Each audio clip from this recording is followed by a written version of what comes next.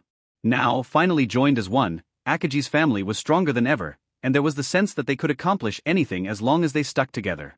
Spoiler. That night, Akaji threw a massive feast in celebration of the creation of the Dumater clan. With all the logistics and infrastructure complete, Akaji was able to bring forth every one of her followers into the world, and after a rousing speech, all 121 pledged their loyalty to her and the family. Kana didn't really understand what was going on, but was happy for her sister, nonetheless. She'd never seen her this happy and was glad that she finally had a place to belong. Though in the back of her head, she was afraid that this meant her connection to Akaji would weaken. When she queried about joining the clan herself, Akaji told her that doing so was unnecessary. Kana was already her family and someone very important to her. What her family name was meant nothing. With the festivities dying down and Kana approaching her limit, Akaji walked her to bed. The girl had school the next morning, and she didn't want to keep her up longer than necessary. That was quite the party. Kana giggled as she got in bed. And having it on Halloween only made it funnier. The proclamation of a new yokai clan on the most monster-themed day of the year was quite the coincidence. Yeah, everyone was energetic, and I haven't had that much fun in a long time. Akaji gave a big smile. And don't you get all pouty again like earlier, okay? She walked up and patted Kana on the head. No matter what, you are still my sister, and nothing will ever change that. Just because I've taken on a different appearance and a different name doesn't change that. Akaji knew that Kana was anxious about the change to her name. With the creation of the Dumater clan, Akaji had finally separated herself from the Tamagawa name, and she didn't want Kana to feel like she was leaving her as a result. I know, it's just that so much has happened so fast, that it's overwhelming. Kana had gone from being worried about her comatose sister to seeing her create her own family in the span of a few months. Such rapid and sweeping changes were a lot for the girl to handle, and Akaji was worried that she might be pushing herself. But I'll be fine. She smiled. I have you, and that's all that matters right now. Exactly, as long as we have each other, nothing else matters. Akaji leaned in and hugged her. Good night. Good night, One-ichon. Kana snuggled in and went to sleep, and Akaji slowly backed out of the room, nearly tripping over Mizumi. Oh, sorry. She apologized for nearly toppling the girl over. It's fine, Mizumi replied before continuing down the hallway. Akaji still didn't trust the spirit, and she was starting to get the feeling that there was more to the girl than meets the eye. No point thinking about it now, I'm not going to get anything done by theorizing when I have no information.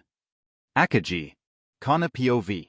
As Kana walked down the main street in Kyoto, she was horrified by what she saw. Buildings were on fire, and the streets were littered with bodies as screams rang out from every direction. It was like a scene out of a war movie. What's going on? She panicked. I was just in my room, wasn't I? She had no idea what was going on or why she was here. One-ichon. She called out. Where are you? One-ichon. But no response came. She continued her slow pace. Every so often she would hear explosions that would cause her to flinch. And screams echoed throughout the city. This has to be a dream. She yelled. This can't be real. It's a nightmare, right? She smacked herself on the cheek, which only served to cause a stinging sensation. Pain. Kana panicked. You aren't supposed to feel pain in a dream. Technically that method was not foolproof, but it was a good indicator. Before Kana could process her thoughts, a scream from nearby caught her attention. Please help me. A voice that sounded like Mika's came from up the road. Hearing this, Kana ran as fast as possible, hoping to save her friend and find out what was happening. When she reached the intersection, she stopped dead, her eyes widened in horror. Please, someone. Mom. Dad. Mika was slumped against the side of a building, her right arm missing, and blood spilled out at an alarming rate. Mika. Kana ran up to her and tried to help. Mika, what happened? What's going on? She asked but got no response. Mika. Kana screamed, and when she tried to put her hand on the girl's shoulder, it went right through. Wadash! She tried again and again, but each time her hand simply went straight through her dying friend. What's going on? Why can't I touch her? Kana looked around and saw several other wounded or dying people. The entire road was torn up, and the flames only grew as time went on. Mika. Please answer me. Kana screamed. Monster. The girl gave out one last word as she slumped over dead. No, Mika. No, please don't die. Kana tried to touch her again, but but she was still unable to do anything. Breaking out into tears, she screamed. What is going on? She stood on the sidewalk dumbfounded until she heard a familiar laugh. It was the same one her sister would make while in her demonic form. One-ichan. She looked around but saw no sign of her. Deciding that standing here wouldn't answer anything, she ran in the direction of the laugh, hoping that Akaji could tell her what was going on. As she ran, another explosion rocked a building in front of her, causing it to partially collapse onto the road. She paused, momentarily stunned, as a person's body flew out of the flaming remains of the collapsed building, landing right in front of her. Mom! Kana said weakly as her badly burned and bruised mother lay half dead in front of her. Mom! She tried to help her mother, but found that she couldn't touch her either. Cough gurgle Shima spit up some blood. I always knew you were a mon. Ak. She struggled to speak. A monster? What kind of parent calls their only child a monster? Akaji's distorted voice could be heard as she approached from the smoldering ruins of the building. Her eyes glowed orange, her scara had turned black, and she appeared to be taller and slimmer than what Kana was used to seeing. Her face was also contorted in rage and anger, as if she could feel no other emotions. One-ichan. Kana cried out. What's going on? She tried to run in front of her but was shocked as Akaji simply walked through her as if she wasn't even there. Akaji stood over her dying mother and laughed. Besides, I am far, far more than a monster, Shima. And I was wondering just how long I was going to be restrained. She drove her blade into her mother's heart. But I guess I should thank you before you head on to the afterlife. After all, if it wasn't for you, who knows how long it would have taken for me to get out. Kana stood shocked and horrified at what she just witnessed. One-ichan, why? Her vision slowly turned back as her legs felt weak.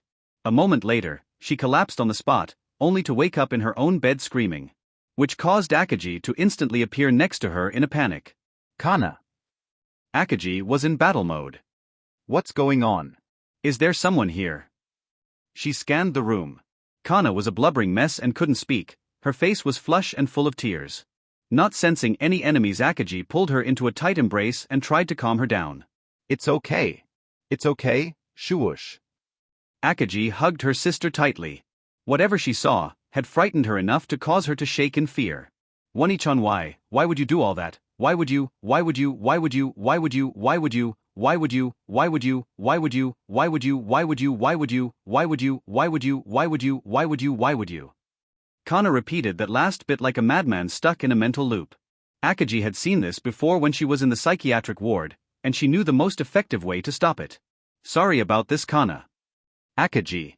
Smack. Akaji cracked her sister across the face with her right hand, which caused the girl to stop speaking.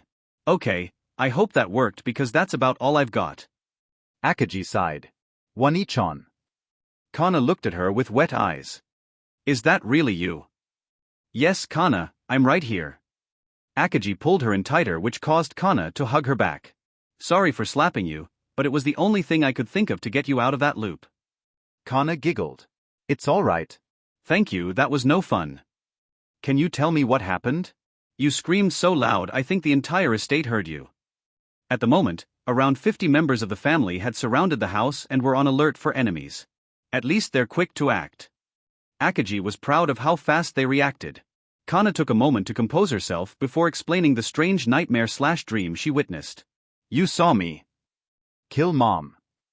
Akaji was taken aback as she heard this. Yeah, and you weren't you anymore when you did it. Kana shook as she recalled her sister's appearance. You said that Mom had let you out and that you were more than a monster. Kana looked at her. What did that mean? Please tell me if you know anything. She pleaded with her sister.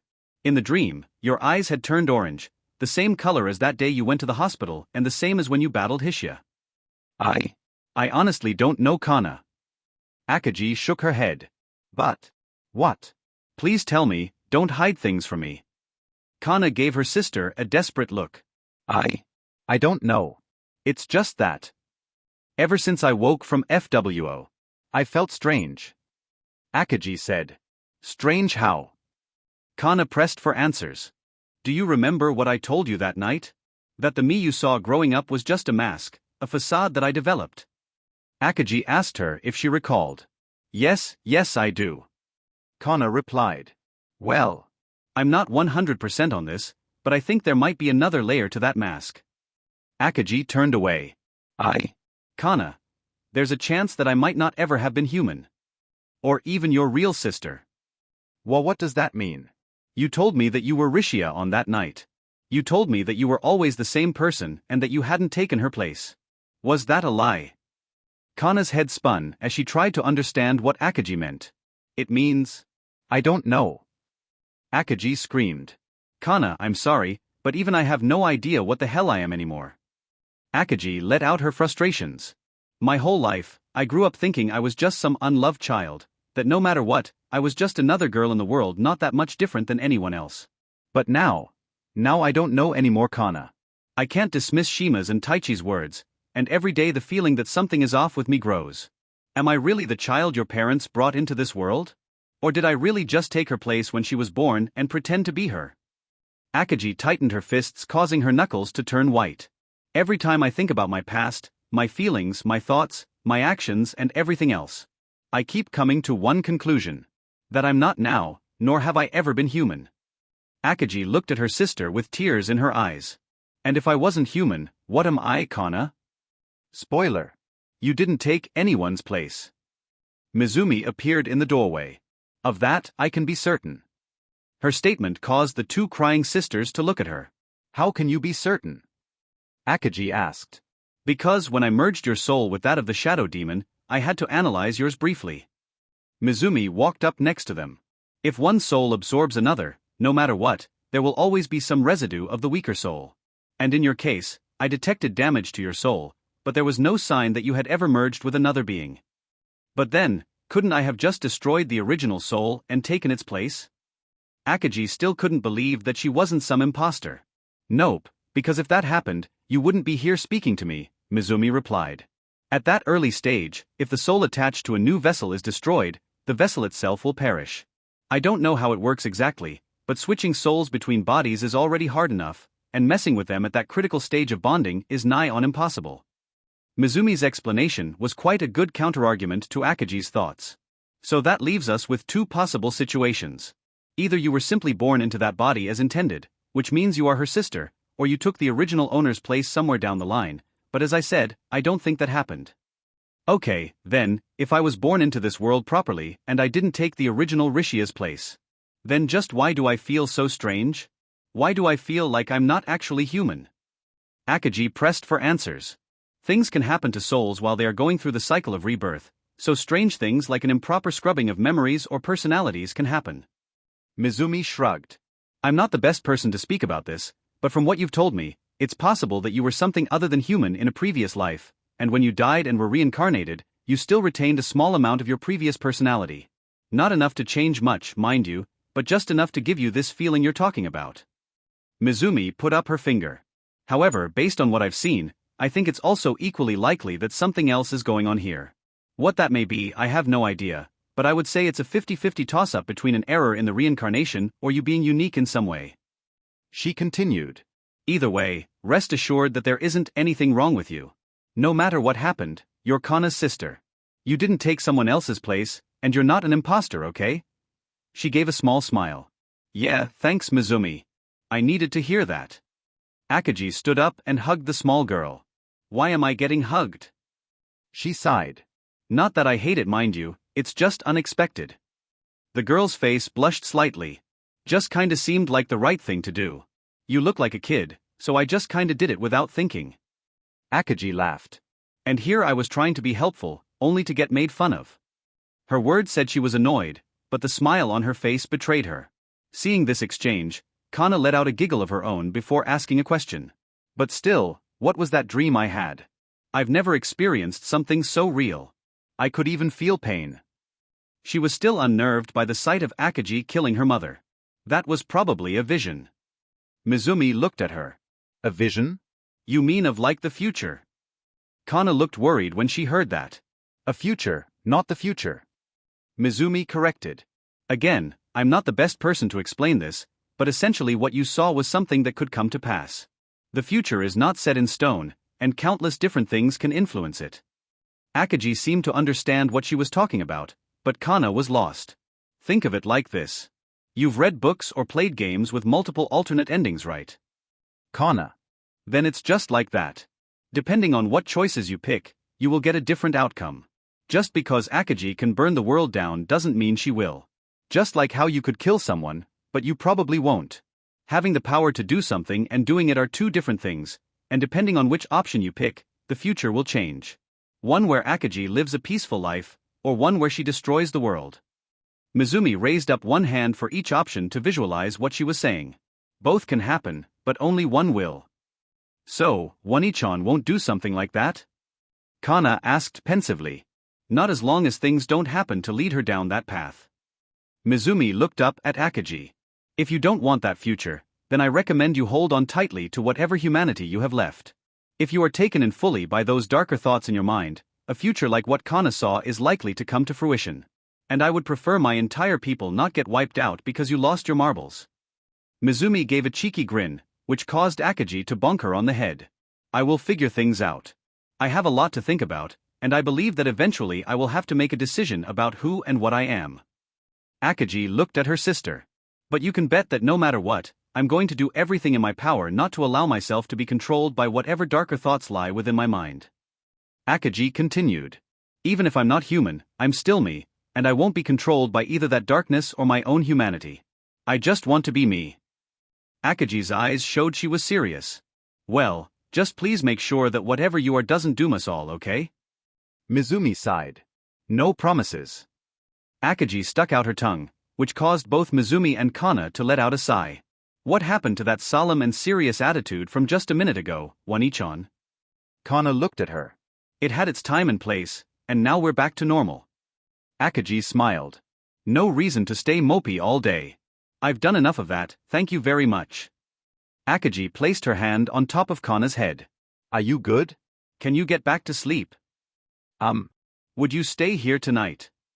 She was still shaken by the vision, and Akaji could tell she might have trouble sleeping. I'll do you one better.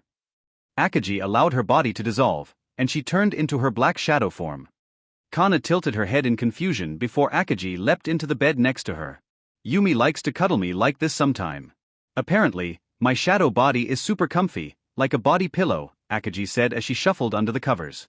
Skeptical, Kana extended her hand and placed it on her now blob of a sister. It felt strangely warm and was kinda squishy like it was made out of jello. Deciding to just go for it, she picked Akaji up and squeezed her to see how it felt. This is amazing. Why is Yumi the only one who gets this? Akaji's shadow body was amazing to hold when she wasn't actively trying to harm someone. Kana felt like she could fall asleep at any moment while holding her. Told you it was nice. Yumi asks me to do this sometimes, and she always wakes up refreshed. It's kinda nice to be held, so I just go with it.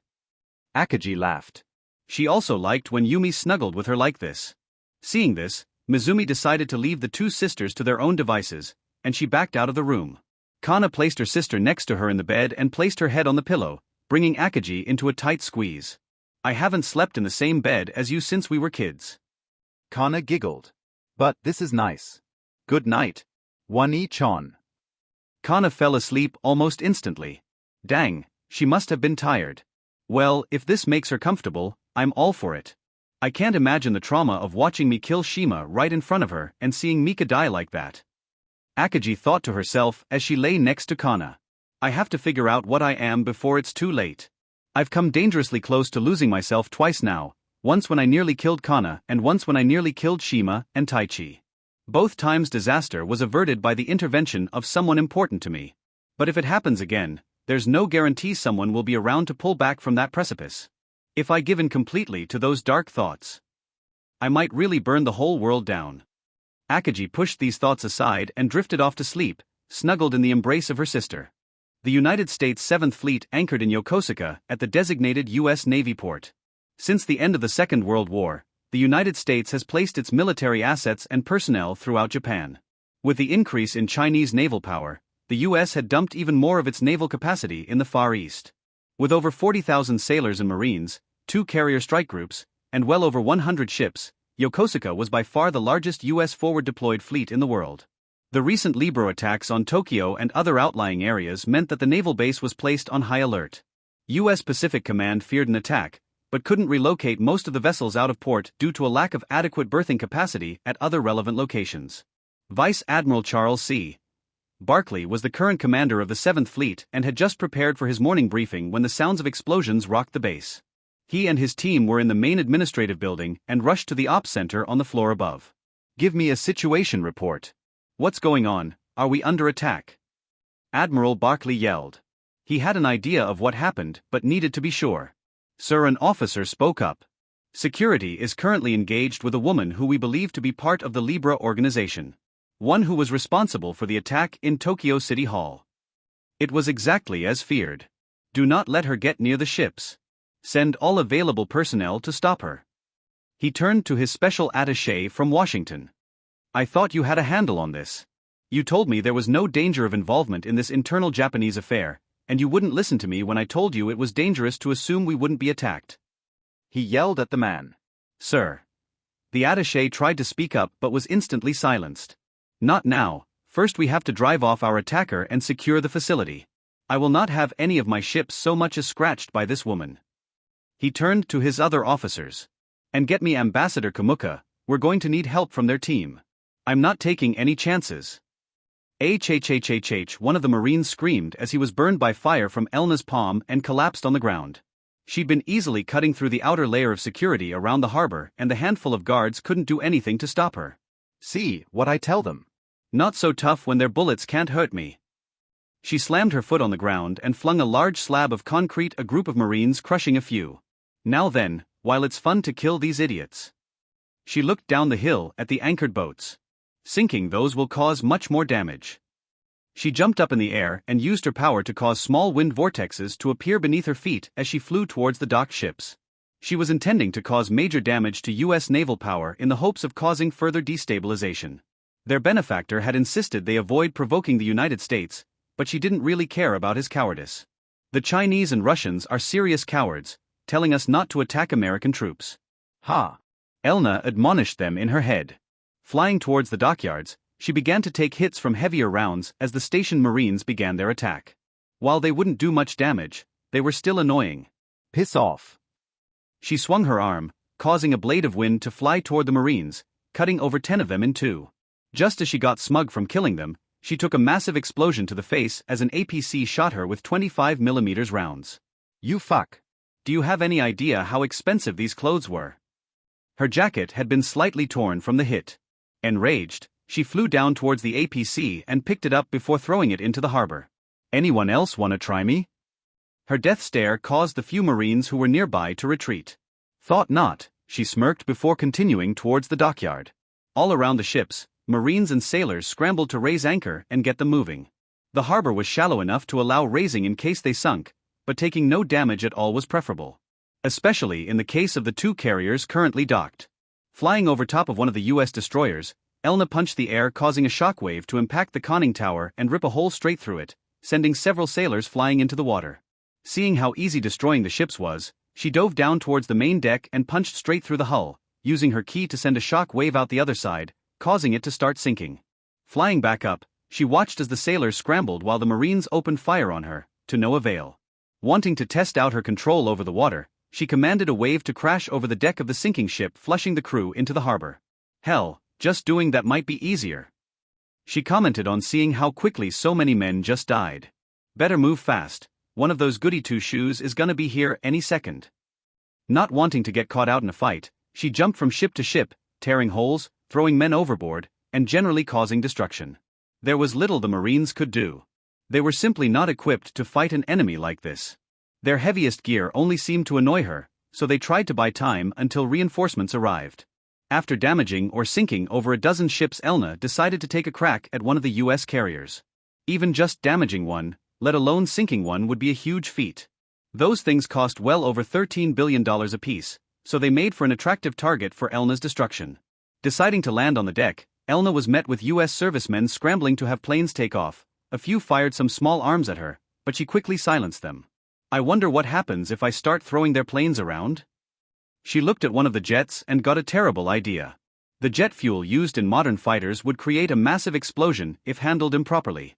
So if she threw it, the resulting explosion would cause severe damage. So that's exactly what she did. Rather than sink the carrier, she began to send the fighters on its deck careening into buildings and other ships. The resulting explosions caused one hell of a racket and countless deaths. The base caught fire, and the leaking oil from the ships caused the water surface to ignite and a hellish scene. Ah man, this is fantastic. Those things cost how many tens of millions of dollars each? And I'm just throwing them around like toys. She stood on the flight deck of the carrier and laughed, falling over practically in tears. She was enjoying this destruction, and the few crew that remained looked at her like she was crazy. What exactly is so funny about taking people's lives, Elna? A booming voice came from the other side of the carrier. Oh great, it's the goodiest of the goody two-shoes. She stood up and looked at the heavily armored man. Hey Excel, it's been a while. She gave an evil smile. What the hell are you doing? He yelled. You had to know that attacking this base was going to have dire ramifications, right? He was baffled that Libra would be so stupid as to directly involve the United States. Powers or not, attacking them was asinine, and he figured if anyone was going to figure out how to harm returnees, it would be the Americans. Duh. She tilted her head. That's why I did it. She looked at him like he was stupid. Those idiots were too timid with their whole attacking American boats is a bad idea spiel. She made a funny voice as she mocked her fellow Libra members. So you just went and did this all on your own? Excelsior was confused. Are they having internal issues already? Excelsior. Pretty much. But now that you're here, I guess I can't have my fun anymore. Elna pouted. What is wrong with you, Elna? You were never like this before, so why are doing this? Why are you working with Libra? Elna was a social outcast, but Excelsior never thought she would be capable of doing something this terrible. You wouldn't understand, Excel. She scoffed at his words. You always fit in with society, you had it good, and life treated you well. You had good looks, got great grades, landed a good job, and you even had parents that actually loved you. She assumed a fighting stance. But I never had any of that, and when I reached out for help, society looked at me like I was trash. She sent a flame attack towards Excelsior from her fist. So why the hell shouldn't I burn such a corrupt world to the ground? She's lost it. Excelsior knew Elna since they were young, and at one time he even thought he loved her. But seeing the woman in front of him now, the only emotion he had for her was pity. I'm sorry, Elna, I should have tried harder to help you, I never knew you had it this bad. Why didn't you ever confide in me? Weren't we friends? He took a battle stance. He didn't want to fight Elna, but if she was going to kill innocent people, he was prepared to stop her. She kicked off the flight deck and came straight for him. Unlike Minazawa, Excelsior had no shield. So he blocked her punch with his warhammer. Nice block, but you're wide open. She swung her offhand forward and blasted him point-blank with elemental fire. As a four elements monk, Elna could do far more than just punch and kick. She could command fire, water, earth, and air at will with her ki, which made her a deadly opponent. Seemingly unfazed by her attack, Excelsior shifted his weight and swung his hammer downwards, slamming it into the flight deck where she stood moments before. This is gonna be hard. She's way too fast, and I'm not meant for this kind of fight. Excelsior was a war cleric and battle priest. He was able to fight on his own, but he was much better at AoE attacks and fighting monsters than dueling someone 1v1. Just like Ishigami when he fought Akagi, his lack of speed was a crippling weakness against such a dexterous opponent. I'm the only one of us in Tokyo at the moment. If I can't stop her, she'll wreck the entire harbor. He would be alone in this fight, though perhaps not as alone as he first thought. Suddenly, a group of US Marines opened fire on Elna from behind. They'd snuck up the flight deck and surprised both fighters and caused Elna to become momentarily stunned, which Excelsior took advantage of by slamming the butt of his hammer into the side of her head. Dizzied by the blow, and under fire from Marines, Elna jumped back. While their bullets didn't hurt, they were a nuisance, and she didn't like the idea of being distracted by them while fighting Excelsior. Well, I'll be damned. Never thought I'd see the Marines bail me out of a jam. Excelsior laughed in his head as he readied himself for the coming battle. He knew the Marines would be his best method of obtaining victory. Spoiler. Enhance. Placing himself between the 5 Marines and Elna, Excelsior spoke in accented English. Are there more of you coming? He hoped they could understand him. Yes. The Marine captain confirmed. We were tasked with supporting the Japanese agent being sent to help, and I would assume that's you. He eyed up the heavily armored man. Good. Your small arms will be good for catching her off guard. He noticed that a few of the men had grenade launchers and he knew they would be quite useful. I'll do my best to keep her off you, she's quick, and I'm not exactly built for speed.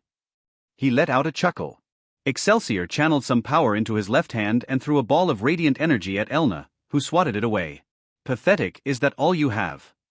She gave a punch and a kick, one sending fire and the other sending a wind blade.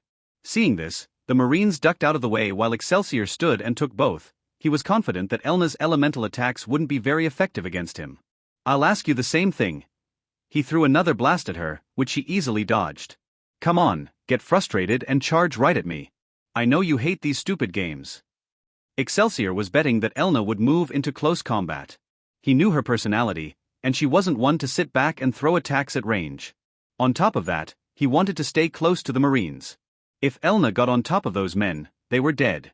HMPF. Elna laughed. All right, let's see you block this.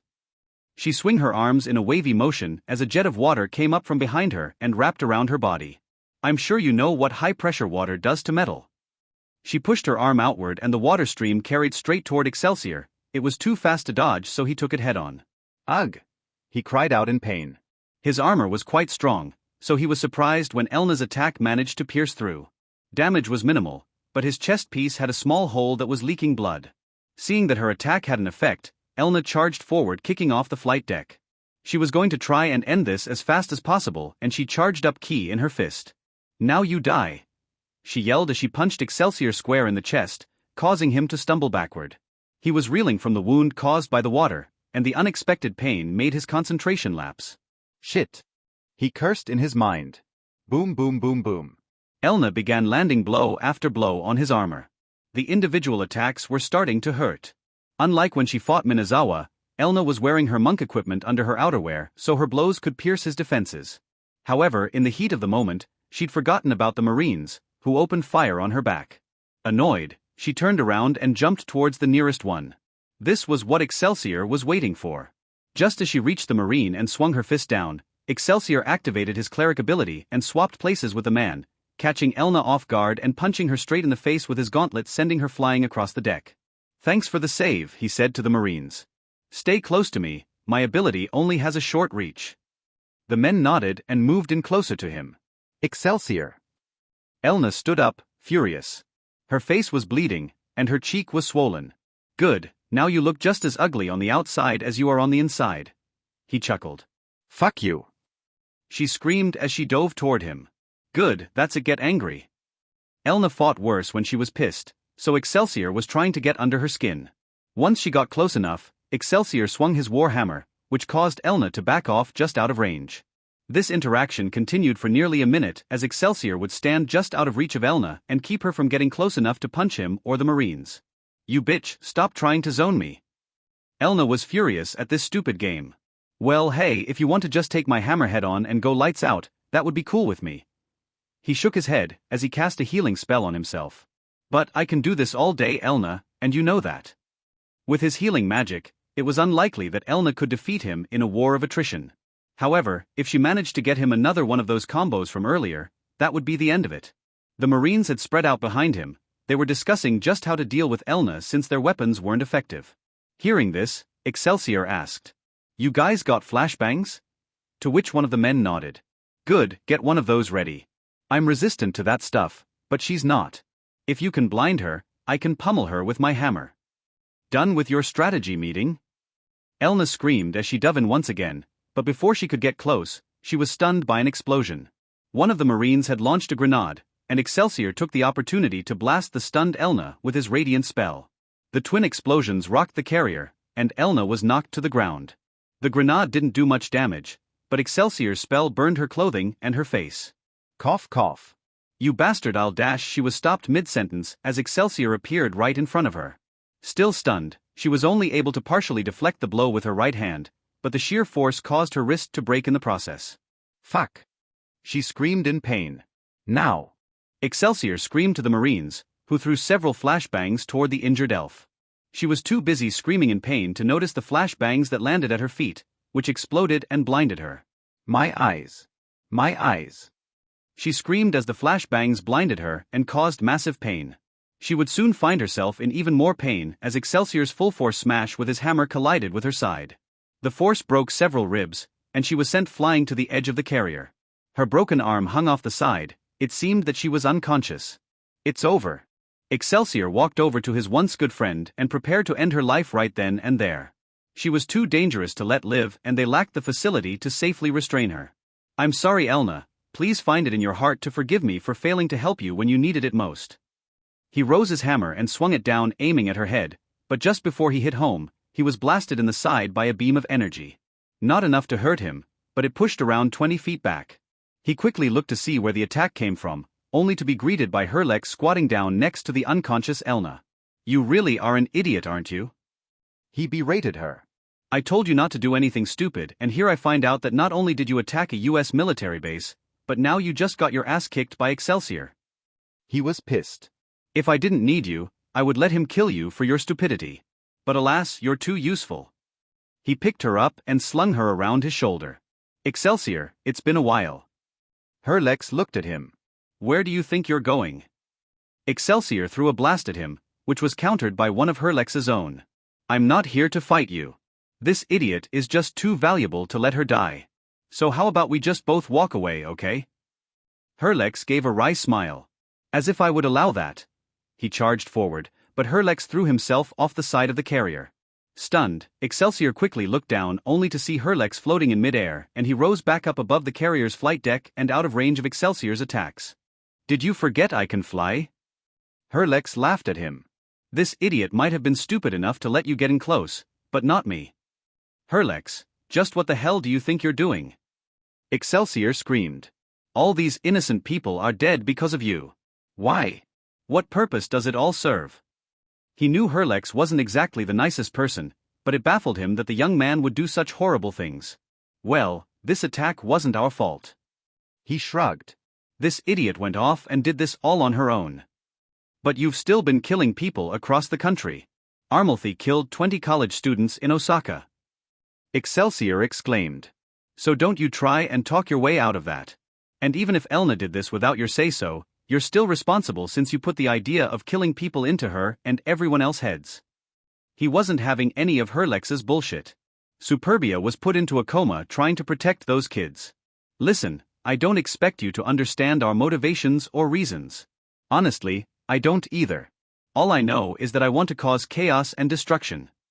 His words stunned Excelsior.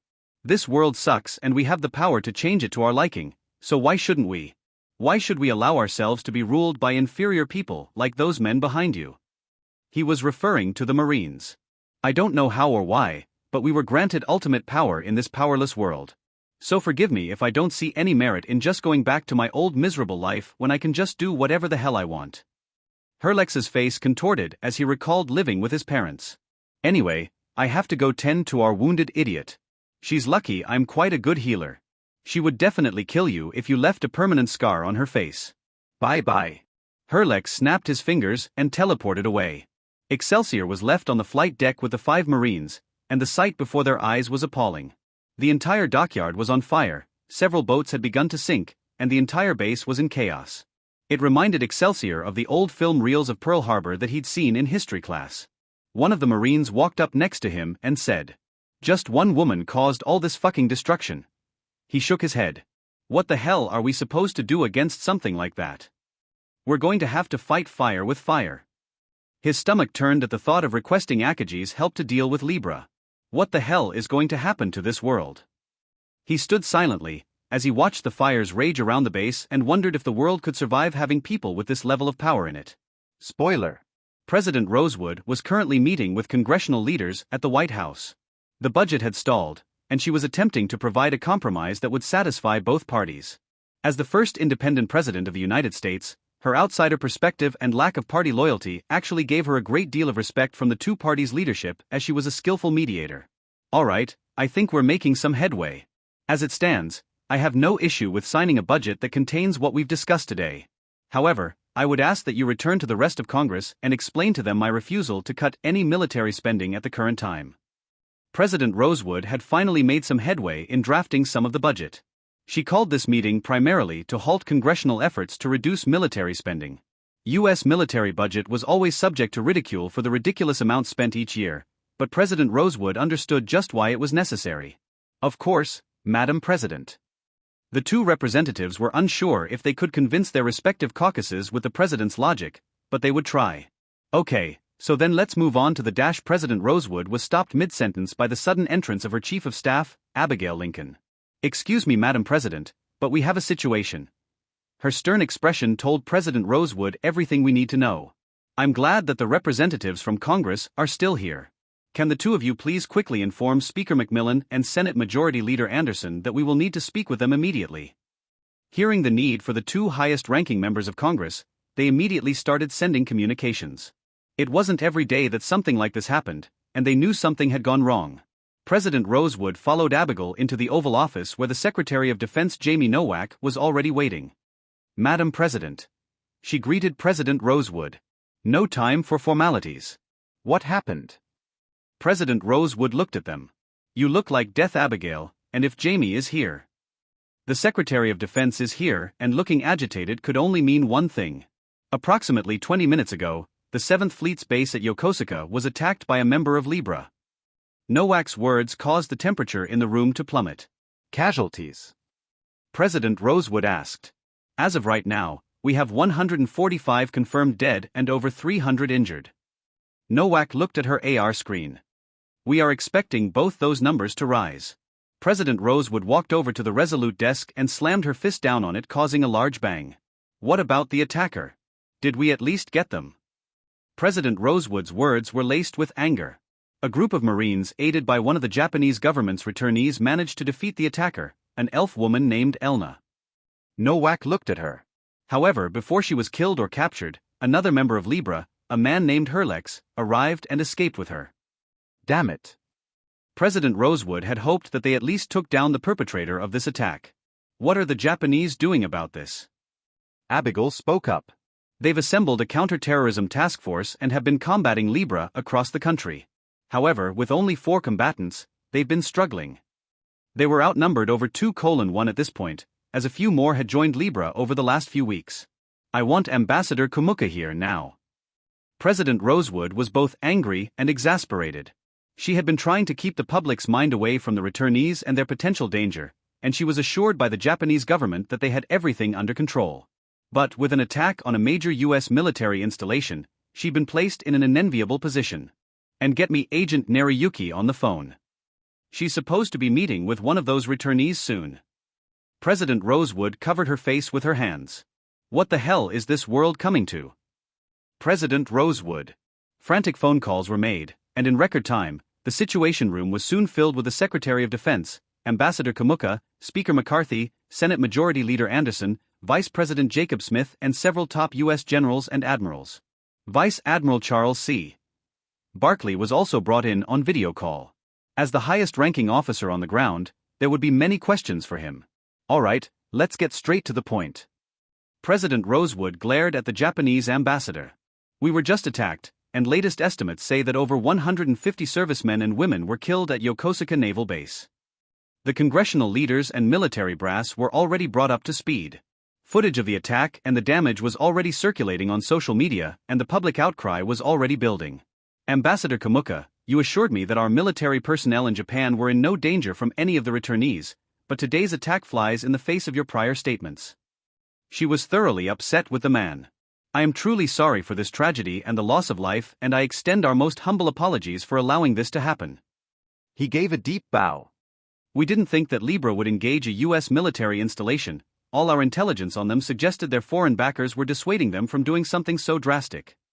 The U.S. was fully aware the Russians and Chinese were behind the appearance of Libra, but they could do nothing about it. Vice Admiral Barkley spoke over the video feed. One of the Marines that engaged that woman overheard a conversation between her and the young man who saved her. Apparently, this attack was unauthorized, and she acted of her own volition. Well, I don't really care if this was a lone wolf attack or coordinated. President Rosewood didn't care about such a distinction. What matters now is how we respond. She looked at the Japanese ambassador. If your government cannot handle these terrorists, I will have no choice but to take drastic actions. She was threatening a military intervention of some kind in Japan, or at the very least, a peacekeeping mission. The Japanese ambassador was horrified at the prospect of American soldiers occupying parts of Japan but didn't try to rebuke her. The footage we are seeing reminds me of a similar sight from just over 100 years ago. And I imagine the new media will have a field day with such comparisons. President Rosewood knew that this attack would get compared to Pearl Harbor. So I need you to go back to your superiors and tell them this. If they don't get this under control immediately, they will not like what comes next. With her threat and a spine-chilling glare, the Japanese ambassador quickly exited the room. Well, at least that lit a fire under his ass. Nowak laughed. Yeah, well, I really don't want it to come to it, but we might need to send our own personnel into Japan to handle this, with or without Japanese approval. Her eyes showed a mixture of irritation and sorrow. I need realistic option. What can we actually do? Short of a full-scale invasion and occupation of Japan, something that no one would like, the US's options were limited. One of the generals spoke up. At present, I'm not entirely sure. The older man looked irritated. From what I've seen and read, our weapons only have limited effects on these returnees. Small arms seem to be little more than distractions. He looked at Vice Admiral Barclay for confirmation. Indeed. My Marines used everything from rifles to APC cannons, and nothing left as much of a scratch on her. The best they were able to do was stun and or blind her with grenades. He'd spoken to the Marines who fought Elna on the carrier's deck himself. How bad was the damage to the fleet? President Rosewood asked. Has our readiness in the Far East been compromised? It pains me to admit it, but yes. The Admiral confirmed her worst fears. While none of the ships are permanently lost, damage was significant. Thankfully, the dockyard was shallow enough that we can raise the ships that sunk. However, the damage to the ships, including the John F. Kennedy, was quite extensive.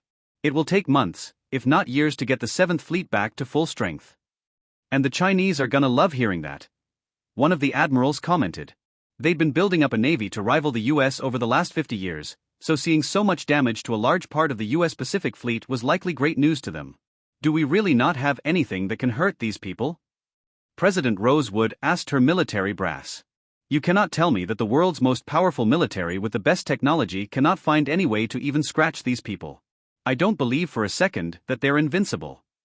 She looked to the others in the room, but they had no answer. I'd like to think we can stop short of using nuclear weapons to kill less than 20 people, President Rosewood. They're not invincible. I can tell you that. A dog-eared girl appeared in the corner of the room, literally walking out of the wall, causing panic among the meeting's participants. The Secret Service immediately put themselves between the girl and the president and trained their guns on her. Whoa, whoa, whoa. She threw up her hands. No need to get all jumpy. I'm not here for a fight. Why did you just appear like that? President Rosewood spoke to the girl. I thought I told you that just appearing at random will cause this kind of panic to happen. I know, but I didn't really have much of a choice. You guys were looking kinda stuck. She gave a cheeky smile. Madam President. The Secret Service agent spoke to her. Do you know this woman? Just a little bit. She's not a threat, so please put down your weapons. She'd met this girl once before when she scared her in her private room in the White House. The Secret Service reluctantly agreed, but still kept themselves between the girl and the rest of the room. Who the hell are you? Secretary Nowak asked. And how the hell did you get in here? Ah yes, sorry about that. She scratched the back of her head and gave a toothy smile. My name is Hikari, and I was sent over to the United States on behalf of my lord, Akagi. Akagi? Secretary Nowak. You mean that returnee? Returnee. The girl pieced together the world. Ah yes. Sorry, your language is still new to me, so forgive me if I have some problems. Hikari was quite good at learning languages, a trait that caused Akagi to rely on her for infiltration of the US government. As for how I got in, I just kinda walked through the front door. Your security is really bad at handling shadow magic. Her comment made the Secret Service men angry. Regardless, why have you shown yourself? I thought you were just sent to collect intel and monitor us. President Rosewood spoke with her not long after the whole debacle with the CIA. Apparently, Hikari was sent to spy on the US as Akagi wasn't quite sure of American intentions. Well, that is why I'm here. But with the craziness happening, my lord said it was okay to give you some pointers. She said. She wants to give us information that could be used against her? President Rosewood couldn't understand Akagi's intentions and was skeptical of the help being offered. Against my lord? No. Hikari shook her head. Your weapons are of no concern to her.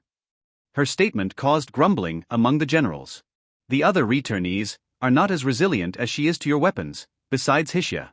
Some of your more advanced weapons would likely harm them. Though I suspect it would still take quite a bit of force to bring many of them down. She chuckled. She pulled a small notebook out of a shadow portal. In here is some good information for how to take down some of the returnees, as you call them. Just think of this as a kind of goodwill gesture. She handed it to the Secret Service agent. I see. Well, I'll take whatever information I can get. President Rosewood didn't exactly trust the dog girl, but wasn't about to be picky about her information sources. Good, now I've got to go. I have some other meetings to attend.